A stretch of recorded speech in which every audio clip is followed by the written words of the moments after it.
This is a PVS-7. It turns 2 eyes into 1 eye. This is a PVS-14. It makes 1 eye see green. This is also a PVS-14, but times 2. This is a cheat code.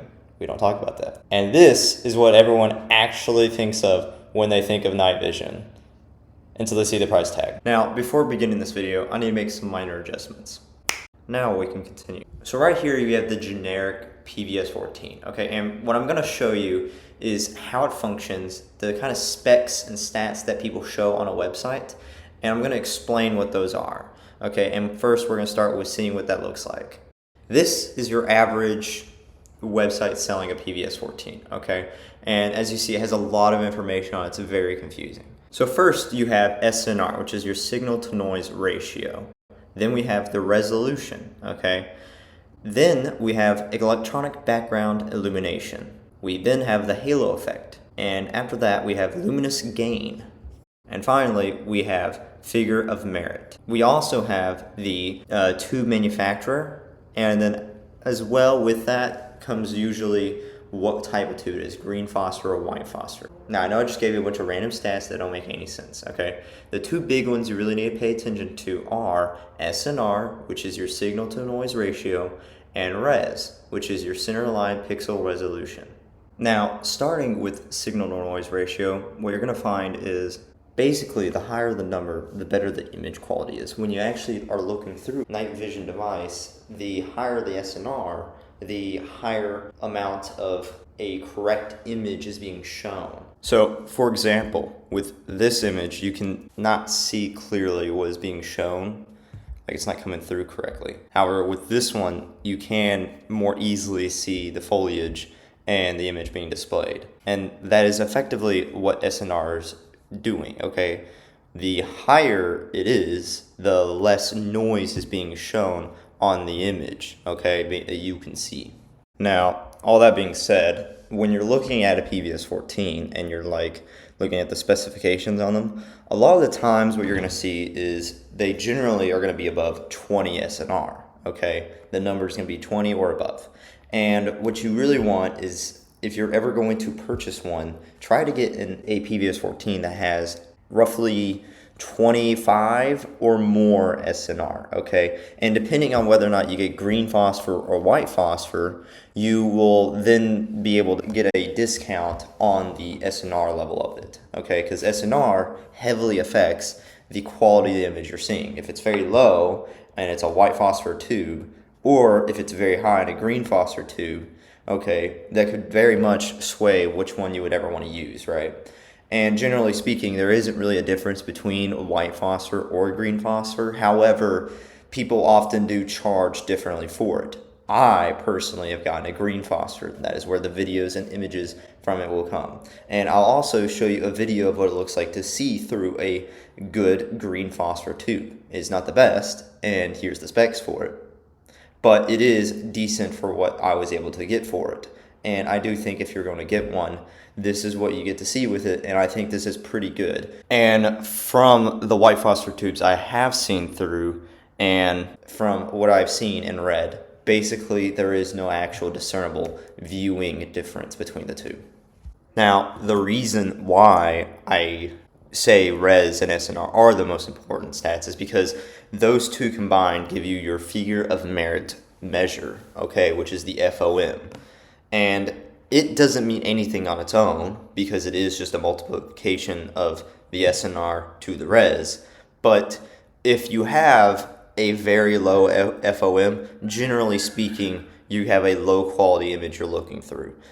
Now, that being said, anything that's above 1600 FOM is gonna look and be usable more so than like any other alternative to whatever you're trying to do to see a night vision. Like, it, realistically speaking, if you want night vision and you're trying to see in the dark, this will be more than enough usability wise, okay? You don't need some crazy 2400 FOM, some 3000 FOM night vision device, PVS-14, you know, PVS-7, etc. If you have at least 1600, it's going to be usable, and it's going to be better than whatever other nonsense is out there. Now, obviously it's expensive, but if you're trying to get into using analog night division devices, because this is what these are all analog, then this is what you want, right? Now, the other two metrics that you want to look into when getting a PVS 14 is the halo effect and then the EBI, electronic background illumination. And with these two specs, we'll start with the halo effect. With the halo effect, it is basically the light ring that you will see around a light source in the distance. So if you're using a PVS 14 and you're looking at a light source, it creates that little ring and circle. It looks like this, okay? And the higher your halo effect number is on your specific PVS 14, the bigger that ring is. So generally speaking, you want a very low number. And the lower that number, the better. It can't obviously go lower than 0, but anything below a 1 is considered perfectly usable and like decent enough. That being said, it can be all the way up to a 2.5 halo and still be usable. It's not like it's going to be a detriment to your PVS 14. Now, the other spec is electronic background illumination. Now, this one's kind of an interesting one. You want this number lower as well, like the lower the better, with just like the halo effect. However, with electronic background illumination, EBI, the way it works is the higher it is, the less you're going to be able to see in an extremely dark environment. So for example, if you have a PVS 14 and you turn onto the lowest gain, the higher your electronic background illumination, the less you're going to be able to see because it's going to have more noise coming through the tube. Because the PVS 14 being on its own is creating light and noise just by being turned on. And so it's basically the higher the number, the less effective it is in extremely dark environments. And these two specs are also important when getting a PVS 14, but generally speaking, you just need them to be at a 1.5 or below, and that is a perfectly usable PVS 14. Now, with everything I've said, I'm going to go into explaining the differences between the PVS 7, PVS 14, the binos, the chimera, and then I also will touch on thermals in a later bit, okay? With the PVS 7, what you effectively have is you have your eye being focused into a single image intensifier tube. And on that note, I should probably explain what the image intensifier tube is. In every night vision device, you'll have an image intensifier. It basically multiplies the amount of light coming into the front lens. And so, the better quality image intensifier, the more light it can multiply, the better you can generally see through it. And so that is why there's all these specs to begin with, is because of the image intensifier tube. The better it is, the more you can see. Now, with the PVS 7, what you have is you're looking through with both your eyes to see what one image intensifier tube is seeing.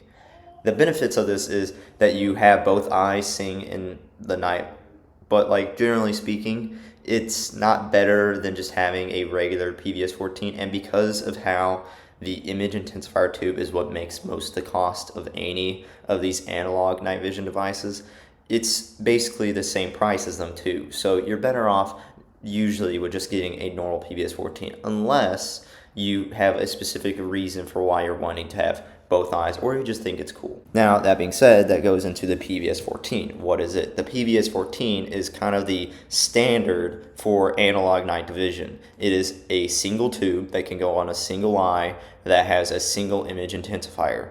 Now, the benefits to this is that you can have one eye in darkness, where you can see with the ambient light and see what's around you, okay, and the other eye can see in night vision and see what's happening, right? Now, generally speaking, you lose your depth perception when doing this, and that is the main complaint people have with having a single PVS 14 versus having a dual PVS 14 setup. And that then leads me into the binos. Binos is just you taking one PVS 14 and getting the ability to see in night vision and multiplying it by 2. Now you can see with both your eyes the same clarity through both, like with both eyes through 2 tubes, okay? Now, in theory with these, you're able to offset one side versus the other, and this allows you to still keep your depth perception when walking around in the night. However, obviously the downsides are you have to spend an exorbitant amount to buy not just one, but two of the same thing to get the same viewing, because this now leads into the next issue, which is FOV. The reason people would want more image intensifiers is to increase the FOV. But what's funny is with the PVS7, PVS14, and the binos, you have a 40-degree FOV on all three. It is the exact same image. If you're looking at a wall, you're seeing the same wall with a PVS7, a single PVS14, and bino PVS14s. And that is why people created the chimera, which is basically you take 4 image intensifier tubes and you offset them all to give you a 100-degree FOV. And as you can imagine, with 4 image intensifier tubes, it being the most expensive part, this becomes the most expensive night vision you can buy. And it also provides the biggest FOV though, and assuming you put the highest quality image intensifiers in it, you will also be able to see extremely well in the night. You keep your depth perception and your ability to see somewhat with your peripherals. And that basically sums up everything you want to know about analog night vision. Okay, and if you're trying to purchase them. Going back over, I would say generally speaking, the goal is to try to maintain or get a tube, obviously, that fits within your budget, but also that generally has that 25 SNR or higher, 1.5 EBI halo and lower, and 64 res or higher. Okay, if you have just those bare minimum stats, you have a perfectly usable tube. Now, on that note, I would say anything that you can get, if you can afford it, would be pretty good. And also, I would like to say that anything else I didn't mention explicitly on here doesn't really matter too much. Like, there's luminous gain, which you, generally speaking, it doesn't really matter. If it's with all the new tubes and all the new image intensifiers these days, as long as it's like over like 60,000, it's a good tube, because that all it means is the amount of like, it's basically the gain level, okay, like how much it can brighten up an environment with the darkness, right? Once again, goes back to like all the other stuff, right? It's just a mixture of everything. So if you made it all the way to the end of this video, thank you for watching. I'm going to try to do more content like this in the future. If you'd be so kind, subscribe, like, leave a comment, something, so I know that this is something that people like to see. I'll do it on different topics, not just night vision. And I also know that it's kind of annoying that at the end of the video it's kind of just a black screen or whatever.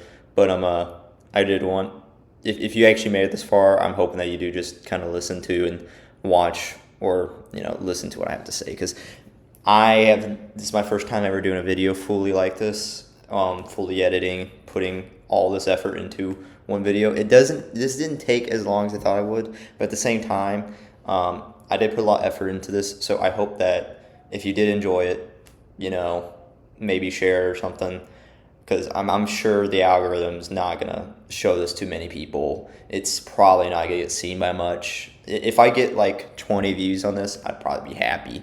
Or if my friends enjoy it, that'd be cool, because I know a lot of people don't know much about night vision, and I would have covered more in this video. I was going to go in depth into budgeting and like pricing, and then also different manufacturers. But honestly, going over all those other things about night vision would take up way too much time. This video would be way too long. But if that's something people want, I can get like spec sheets and all this stuff about it, right? I don't have those though. That's the thing. I don't have a Photonis night vision device. I don't have an L3 Harris, and I don't really have thermals right now either, so it's not like I can really compare them. I'm just pulling information from other people, resources, etc., and compiling it effectively. But this was my knowledge I've put out there, so hopefully you enjoyed it and take something from it. You have a good day. Have a blessed day, and I'll see y'all later.